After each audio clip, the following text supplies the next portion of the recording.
হ্যাঁ, হঠাৎ জরুরি তলব, কি ব্যাপার ইন্দিরা? দাদা, সাত্তুকি কনকের গাঁটছড়া আমি খুলেছিলাম, সেটা তো এবার জোড়া লাগানোর সময় হয়েছে। তাই আমি ভাবছিলাম পরশুদিন একটা ঘরোয়া অনুষ্ঠান করে ওদের গাঁটছড়াটা বেঁধে দিই, আর সেই সঙ্গে অলি আর অরূপের প্রথম বিবাহ বার্ষিকীও পালন করব। আরে জিও ছোট মা, কি গ্রেট! শোনো শোনো শোনো, এরকমই আমরা কিছু চাইছিলাম, কিন্তু মন থেকে সত্যি বলছি। কিন্তু তুমি যে কি করে মনের কথা বোঝো না। এত কিছু ঘটার পর এরকম কিছু একটা হওয়ার দরকার ছিল।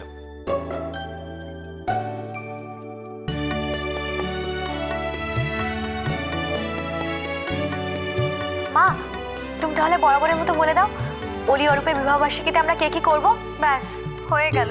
আরে তুই সবকিছুর মধ্যে তো কাজ কাজ খুঁজে বেড়াস কেন বলতো? আরে বাবা, একটা আনন্দের অনুষ্ঠানে আনন্দও তো করতে হবে নাকি? দিদি ভাই, আমি কাজ করি আনন্দ পাই। আচ্ছা বেশ, ঠিক আছে। তোমার যখন এতই কাজ করার ইচ্ছে, তখন ঠাকুর ঘরটা ভালো করে পরিষ্কার করে নতুন রং করার দায়িত্বটা আমি তোমায় দিলাম। ওই দিন তোমাদের নামে একটা বিশেষ পুজো হবে। খুব ভালো হবে মা। মা, আর একটা কথা জানো,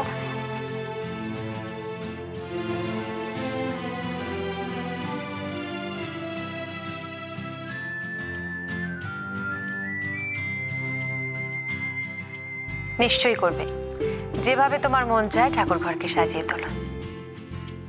মা, আমার একটা আর্জি আছে। কি আর্জি আবার? আসলে এখানে সবাই রয়েছে, তাই ভাবছিলাম বলবো। বলো না। আমি তোমাদের সবাইকে একটা কথা বলতে চাই। মহেশ মামা,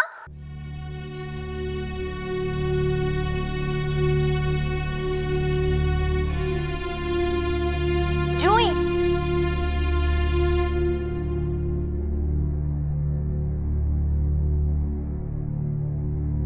মা, বড় মা, রাঙামা, আমি খবর পেয়েছি মহেশ মামা জুই একে অপরকে পছন্দ করে।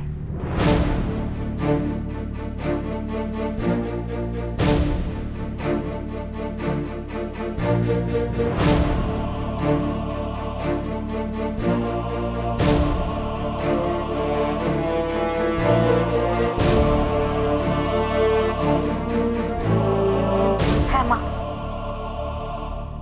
তাই যদি ওদের 4 হাত এক করে দেওয়া হয় কেমন হয়? চাপ বাবা, এটা তো জানতাম না। তাহলে তোরিদের কি হবে?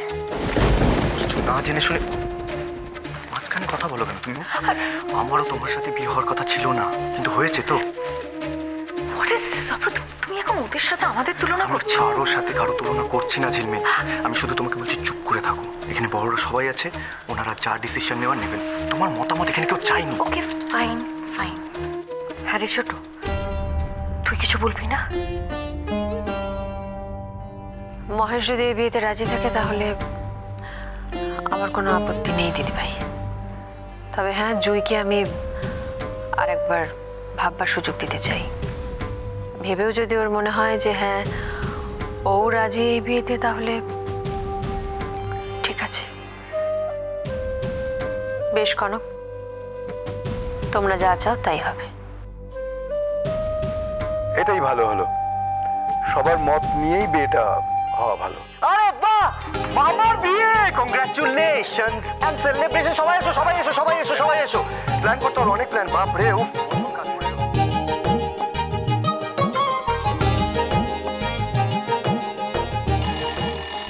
দাঁড়া, আমি দেখছি। হ্যালো, হ্যাঁ মাধু বল। আরে হ্যাঁ রে বাবা, আমি দিদি বলছি, বল না। তোর শরীর খারাপ? আচ্ছা ঠিক আছে, আমি আমি চেষ্টা করছি রে, যত তাড়াতাড়ি পারি যাওয়ার চেষ্টা করছি। রাখ তুই।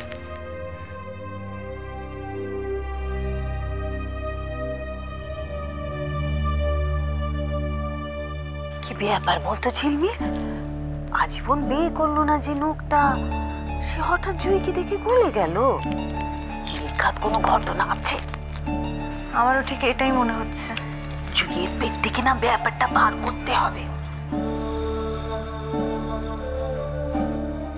আনন্দ তো হচ্ছে এখানে ভরপুর, কিন্তু উর্মিশ চ্যাটার্জি ওকে আমাকে শান্তি দেবে নাকি এবার আমার টার্ন?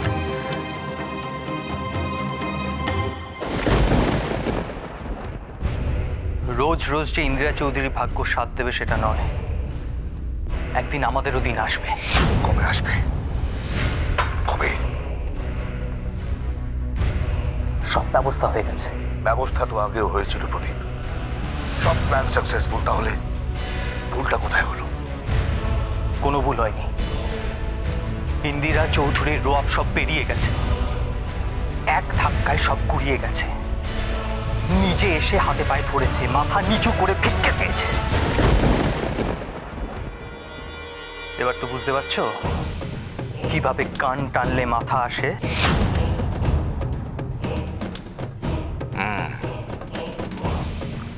আবারও টেনে আনলো আমার কাছে। এবার ভিক্ষে চেয়েছে, এরপর পুতুল নাচ নাচাবো। এক্স্যাক্টলি। আমার তো ইচ্ছে ছিল ওকে একটু খেলিয়ে তারপর। অনেকগুলো সুতোর সাথে বাঁধা আছে ও, একটা একটা করে সুতোয় টান দেব, আর বারবার আমার কাছে এসে বলো কি চাও? শুধু তোমাকে। Yes, আসতে ওকে হবেই।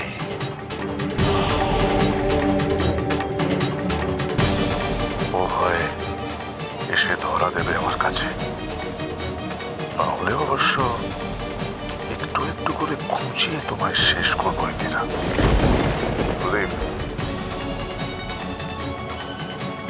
এখনো অনেক কাজ করা বাকি আছে, তৈরি থেকো। আসতে পারে।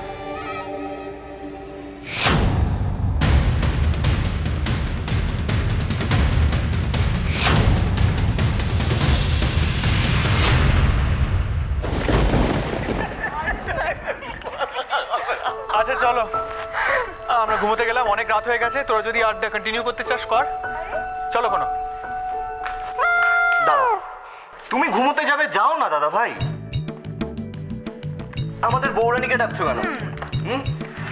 হ্যাঁ কনক, এই কটা দিন তো দাদাভাইয়ের ঘরে তোর যাওয়া যাবে না।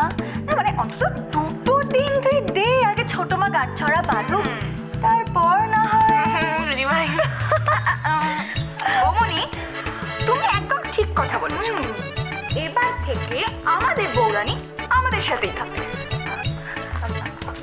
আমি কোথায় যাচ্ছি? আমি তো এখন গল্প করবো এখানে, ব্যাস। মানেটা কি?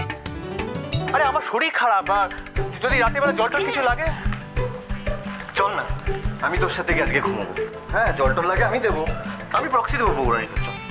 তুই প্রক্সি দিবি? চল।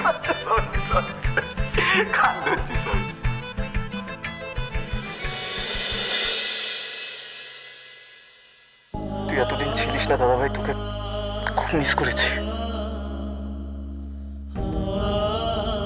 খুব। ঠিক আছে, এখন আমি এসব সেন্টি কথা শুনতে পাচ্ছি না। আমি রামার কাছে গিয়ে নালিশ করছি। নো প্রবলেম, ওকে যাও। আমার ঘরে এদিকে। বেশ,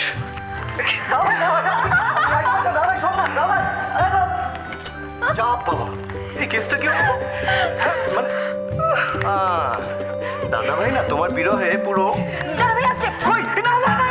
আরে বিট্টু, এ বাবা, তুমি আর কি মারলে তো। কোথায় ভাই? বৌরানী, তোমার ভগবান কিন্তু তোমার সমস্ত কথা শুনেছেন। জীবনের সব অগ্নি পরীক্ষায় তুমি পাশ করে গেছো। আজ আমি মানতে বাধ্য হচ্ছি, মায়ের যোগ্য মেয়ে তুমি। জানো তো বৌরানী, আমারও খুব ইচ্ছা করে তোমার মতো হতে। আমাকে যদি কোনোদিন অগ্নি পরীক্ষা দিতে হয়, আমি পারবো তো? বলি, আমরা সবাই তোমার সাথে আছি, কিচ্ছু হবে না তোমার, কিচ্ছু হতে দেব না আমি।